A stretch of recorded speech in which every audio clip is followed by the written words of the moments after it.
영성남 신부입니다. 예, 제 강의를 들으신 분들 중에 가끔 이런 말씀을 하는 분이 계세요.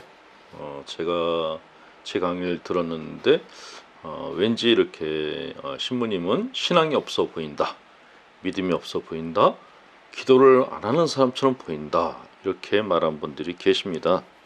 예, 그렇게 이야기하는 이유가 뭐냐 그랬더니 기도에 대한 얘기, 영성에 대한 얘기는 하지 않고 심리학에 대한 얘기만 한다라고 하시는 겁니다.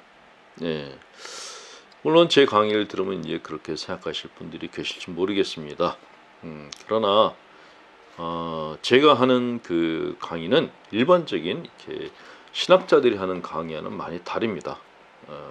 특히 저는 영성심리 중에서도 종교 정신 병리학에 대해서 관심이 많아서 이 부분에 대한 이야기를 많이 하고 있습니다.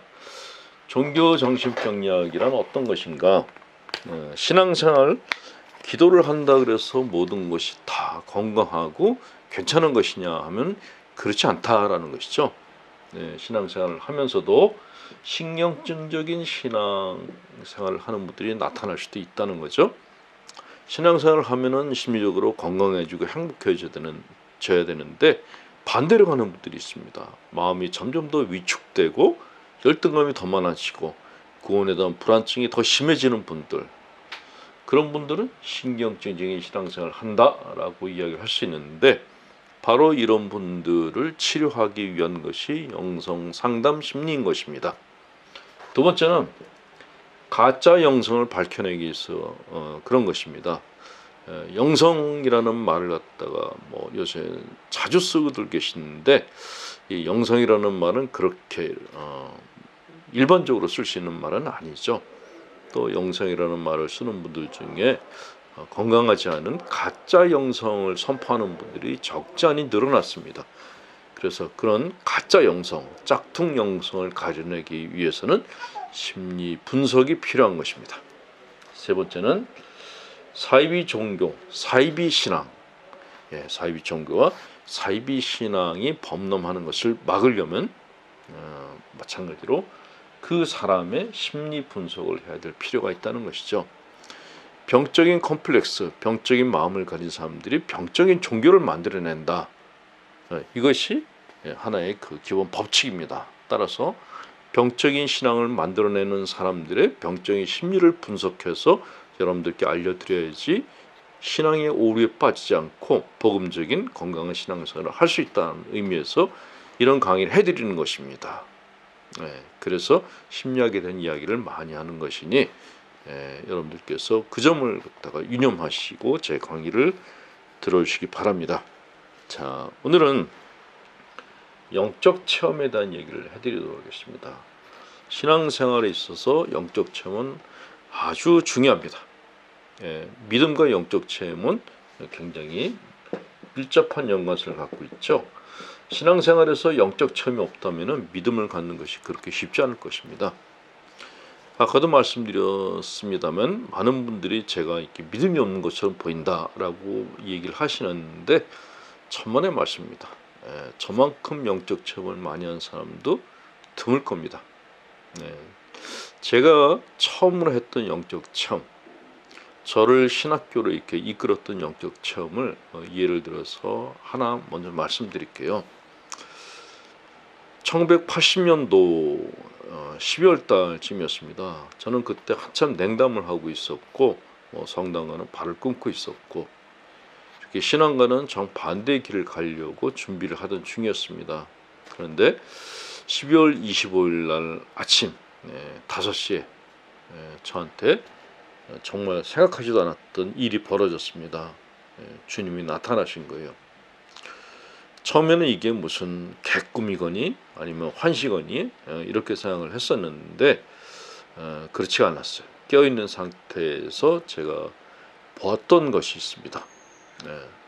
새벽 5시에 자다가 깼는데 창문밖에 어두웠어요. 그래서 일어나서 뭘 할까 생각하다가 날씨도 춥고 그래서 조금만 더 자자 그러고 누웠습니다. 눈을 감고 갑자기 눈앞이 밝아지는 것이었어요. 조금 어두웠는데 무슨 해가 벌써 뜨나 눈을 떴습니다. 그런데 해가 아니었어요.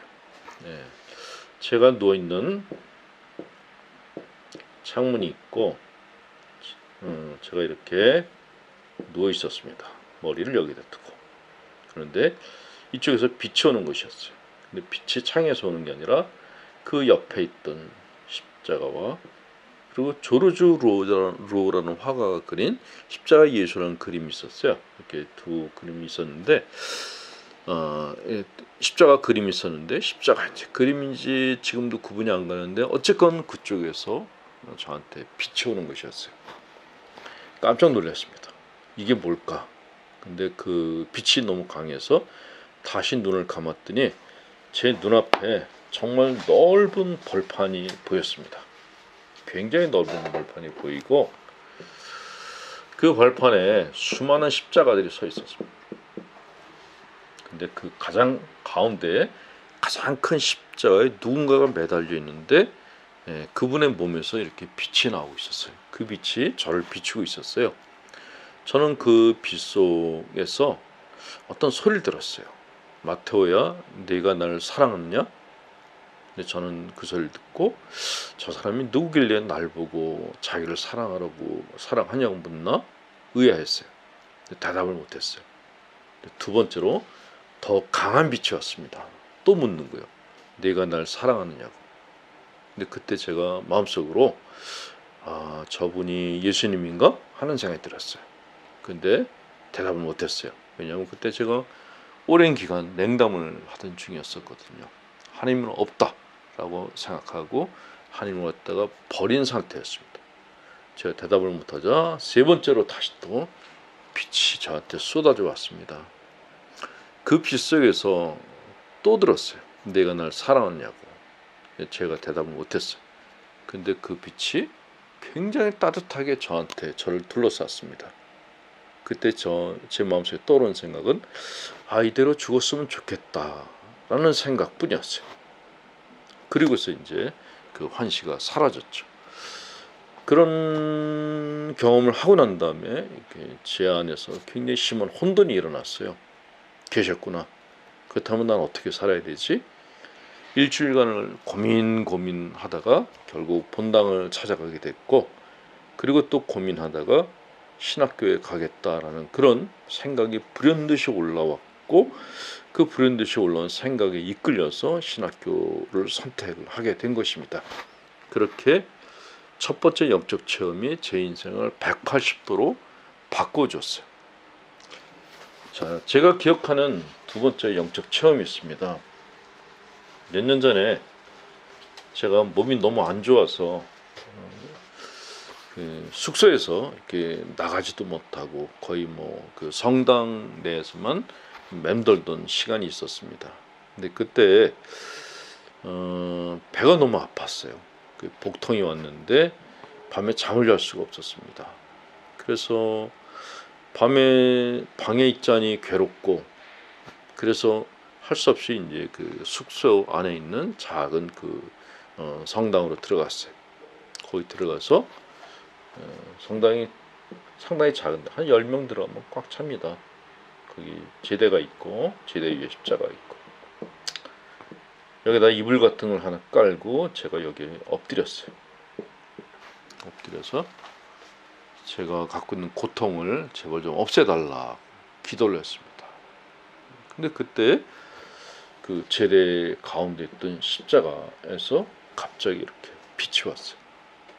새벽 2시쯤이었습니다. 그 빛이 오더니 제 눈앞에 웬 해골 하나를 보여줬어요. 그리고 어떤 소리가 들렸어요. 그게 네 영혼이다 라고. 그 해골은 썩어 문드러져 있었어요. 그리고 또 하나의 영상이 제 눈앞을 지나갔습니다. 파노라마 같이 제가 과거에 지었던 죄들이 냄새까지 나면서 순식간에 제 눈앞을 지나가는데 그걸 보면서 제가 내가 내 영혼이 그래서 이렇게 됐구나 라는 그런 게 뭐라고 할까요? 봤어요. 하여간 그걸 보고 제가 그 자리에서 펑펑 울면서 저 같은 죄인을 기다려주신 주님께 정말 감사하다는 그런 기도를 바쳤지요.